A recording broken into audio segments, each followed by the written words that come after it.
This happened back in the summer of 2005. I was living in San Antonio, Texas at the time.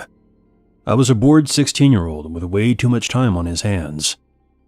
I've never bothered making any friends because my dad worked for the military, and we would move around a lot. In fact, this was our second time moving to San Antonio.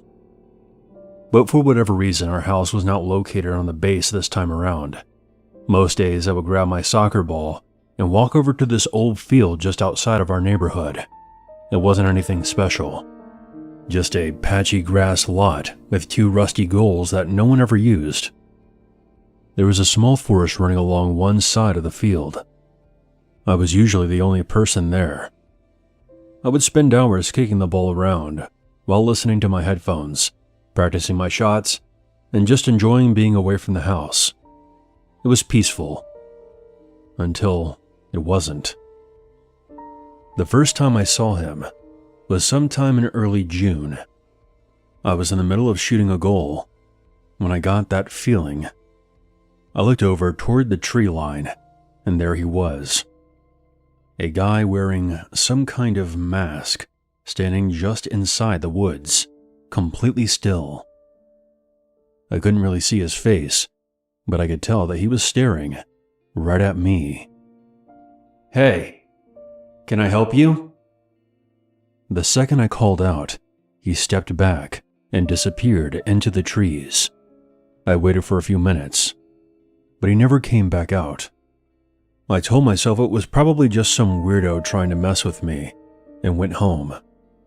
That same scenario happened 2 more times that month. The same masked figure would be standing in the trees, watching me. Every time I called to him, he would disappear. This did keep me on edge, but by the 3rd time I was mostly just annoyed. I figured it was just some older kid from the neighborhood fucking with me. Fast forward to a couple of days after the 4th of July. I went back to the soccer field like normal. It was hot as hell out that day, and dead quiet. No one else was around. I set my ball down and started drilling shots. About 30 minutes in, I glanced toward the trees again. He was back. Only this time, he didn't stay in the shadows. When I called out to him, I think I said something about this getting old. He stepped out of the tree line and walked straight into the open field. That's when I got a better look at his mask. It was just a generic, grinning skull. But that's not what really scared me. I saw that in his right hand, he had a pistol. He raised the gun and pointed it right at me. "Run," a voice said from beneath the mask. I froze for half a second before my brain caught up. The first shot cracked through the air, landing somewhere next to me.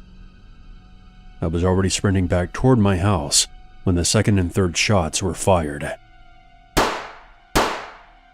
I cut straight across the field toward the neighborhood. I could hear more shots behind me, but I never looked back. I made it home, burst through the front door, and started screaming for my mom. We called the cops, and then my dad. They searched the field and the woods. They found a couple of 9mm shell casings and my deflated ball, but there were no signs of the masked assailant. They took a report, and that was basically it. I still don't know who it was or why he was watching me. I never went back to that soccer field again, and we moved to California about 6 months later.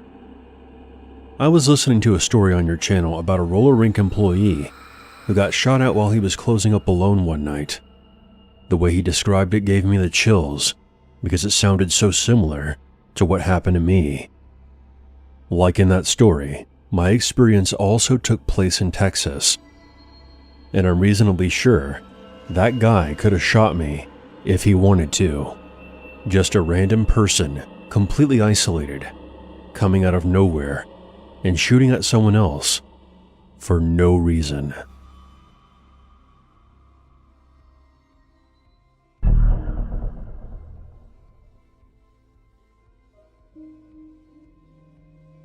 My name is Mick.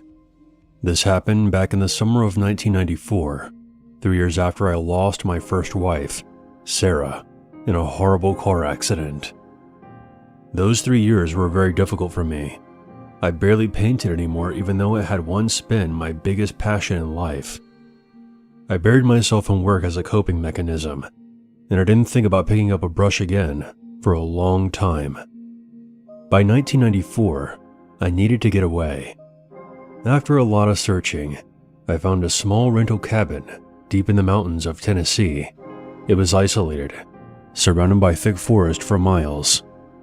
It was the perfect place to try my hand at painting again. No distractions, just me, my canvas, and the peace and quiet I thought I desperately needed. The first few days were very relaxing. I set up my easel on the back porch overlooking the trees and started working on a landscape. The silence was heavy, but comforting. I'm not trying to make this sound like a novel, but I was thinking about Sarah, remembering the good times. At night, I would sit by the fireplace with a glass of wine and actually felt something close to happy for the first time in a long time. However, on the fourth night, after turning in, I saw Sarah.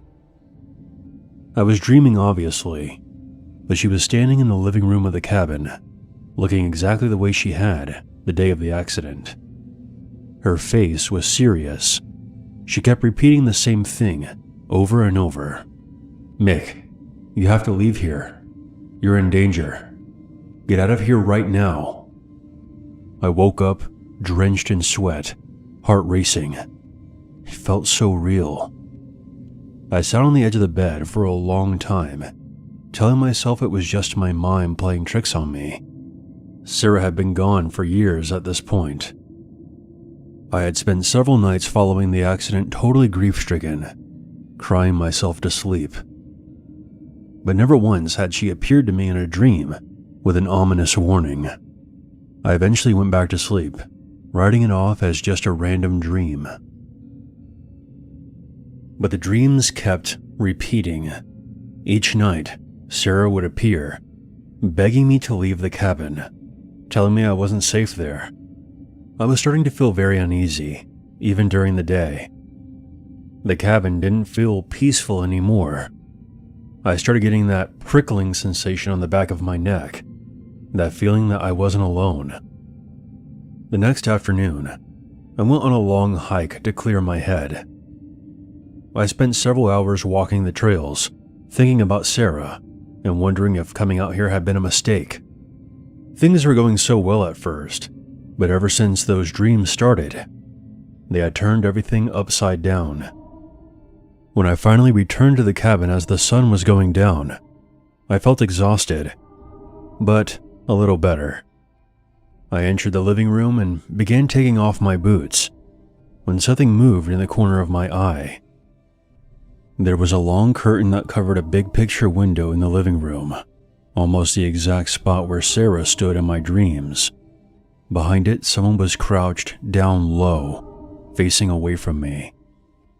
I could see the shape of their back and shoulder clearly through the fabric. They were completely still, trying to hide. My stomach dropped. For a second, I almost panicked and screamed, but something told me to remain calm. If I startled them, God knows what might happen. I quietly slipped my boots back on, grabbed the keys off the table, and walked out the front door like nothing was wrong. I got into my car and started it, and drove away at a normal speed at first, before flooring it to the nearest gas station, about 3 miles out. From there, I called the police. Because of how remote the cabin was, it took the sheriff's deputies almost an hour to arrive. I waited at the gas station the entire time, terrified that the intruder might have followed me there. And to be honest, I was also worried that the intruder was going to take my very expensive painting supplies, or ruin the painting I had been working on. When the police finally showed up, I led them back to the cabin. When we got there, they drew their guns and cleared the house. Within minutes, I heard shouting and a scuffle. They had found someone. There was a man with a large kitchen knife hiding in one of the closets. They dragged him out in handcuffs. He was filthy, with wild hair and a long beard. He didn't say a word. After giving my statement, I sat in my car while they wrapped things up. Before they left, one of the deputies pulled me aside and told me how lucky I was. That man was a convicted murderer named Stephen Williams. In 1979, he had broken into a woman's house in Knoxville and stabbed her to death. The man's lawyer was somehow able to reduce the charges from murder 1 to manslaughter, and by 1992, he was released. But after this incident, he would be going back to prison. Over the years, I became very good friends with the prosecuting attorney who presided over Williams' 1996 criminal case. They sent him back to prison for 6 months following the incident at the cabin. After his release, he would reoffend again, with a young woman staying alone at a rental in a town not too far away from where my cabin was. They found evidence of premeditation, which landed him a life sentence with the possibility of parole after 20 years. My attorney friend is retired, but still gets updates about the case. He told me that Williams makes the other inmates uncomfortable and spends most of his time looking out the nearest window he can find, just standing there, staring outside for hours. He has been turned down by the parole board multiple times since he became eligible a couple years ago.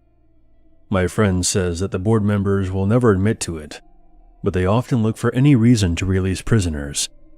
Williams would be almost 70 years old now, and is a prime candidate to be released.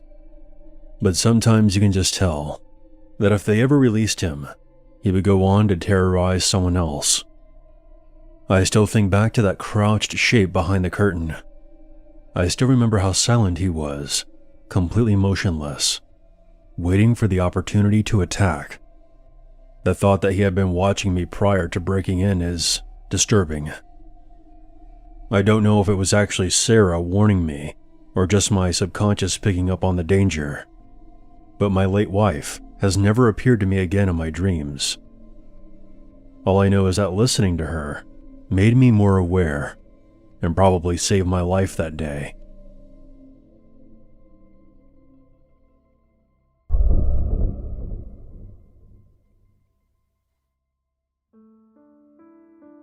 This happened in the fall of 2016 in my very remote hometown in Iowa. This was right at the height of all those creepy clown sightings that were happening across the country. I was a freshman in high school, and I never really fit in with the other kids in my area. I was a weird goth girl metalhead who got suspended for wearing a Waco Jesus t-shirt to school. I mostly kept to myself, and spent hours in my room looking up metal bands, gaming online, and writing creepypastas on Reddit. That was my world. One night, my parents were out of town visiting family, so I had the house completely to myself. I had just finished watching a YouTube video compiling all the recent clown sightings.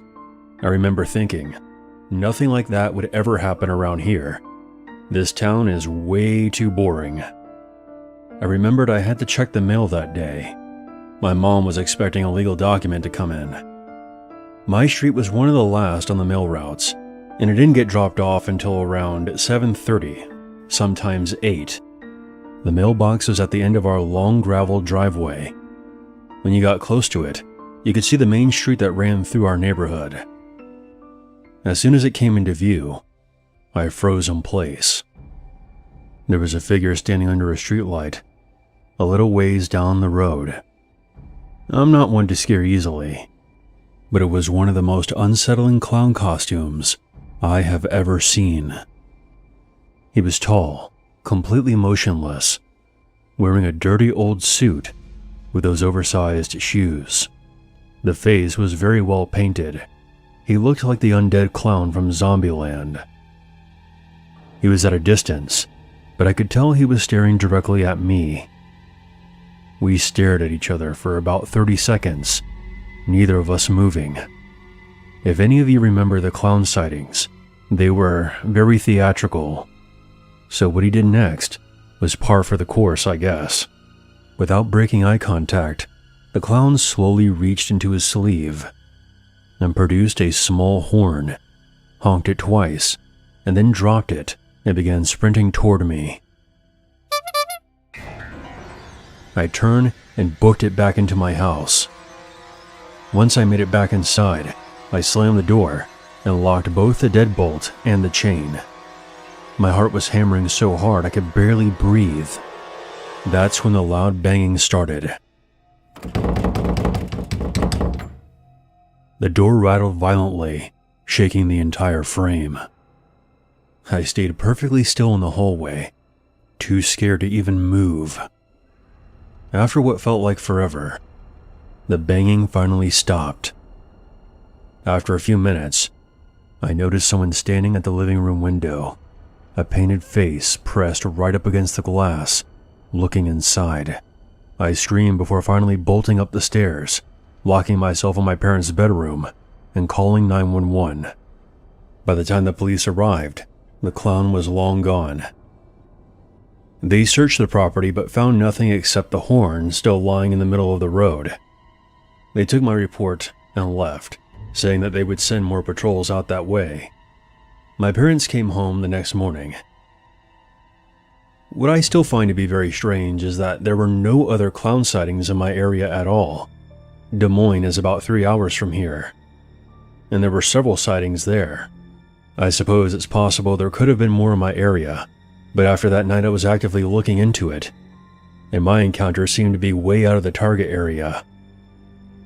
That night changed my life in a very bizarre way.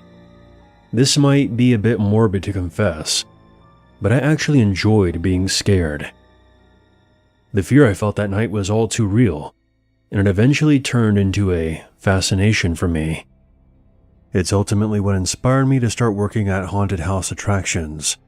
I am now a full-time haunted house actress and manager, and one of my favorite roles is playing an evil female clown.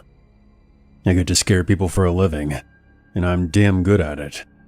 But just so you know, I would never show up at someone's house unannounced, because a great man once said, "If you're good at something, never do it for free."